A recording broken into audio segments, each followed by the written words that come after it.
Hi, I'm Dana Marie, and I help people who sew find the right tools and techniques without struggling with another unfinished project. So today I wanted to show you a little bit about a holiday table setting and some tree-folded napkins that I made for a friend. Here's the materials that I used. You can do a quick screenshot to write this down. The tablecloth is just a rectangle. You're going to measure your own table. But the fun part are the tree-shaped napkins. The pattern download link is at the end of this video. So the tablecloth itself is just a rectangle. I sewed two pieces wrong sides together, and then I bound the edge with a bright festive red. There's a Christmas print, package print on one side and some holly on the other. And then all the napkins are made from a fat quarter bundle that coordinates with the fabrics. So next I'm going to show you how I made those tree-shaped napkins. If you have the downloadable napkin pattern, you're just going to cut 2 half circles for each napkin. Make them in contrast prints or solids so that they really show up when they're folded. They're going to be placed right sides together, stitched, and you'll just leave an opening to turn.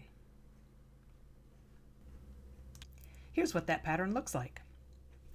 So once I've sewn and turned a napkin, I'm going to place it right on top of my pattern, and with a ruler I'm going to draw with a Frixion pen. I love those because they'll just erase with heat the marking lines. Now I can take that marked napkin and do the final stitching. I'm going to stitch along that marked line. That gives me an easy guide for folding the napkins later, and then all around the edges. So here we go.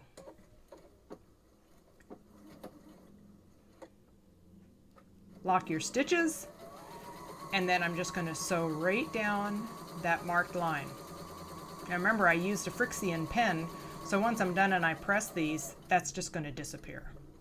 It's always a good idea to test first on your fabric, but I have not had any problem with those pens, but always a good idea to test first so that it does for sure come out.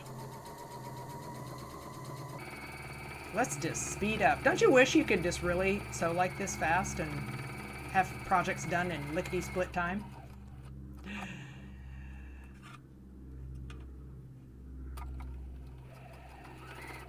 Because, you know, for myself, watching sewing videos sometimes is kind of a little bit like watching paint dry. So the opening gets sewn shut right when I'm edge stitching that napkin. Easy peasy. And then finish up by coming around that outside curve. Back stitch. And then I can just trim off my threads. Now that you have that stitch line marked in, it makes it really easy to fold the napkins. I'm at my ironing board, and yes, I do need to make a new ironing board cover. So my iron will, woo, look at that, just disappear to that marking line. Perfect. But I can still see my stitching.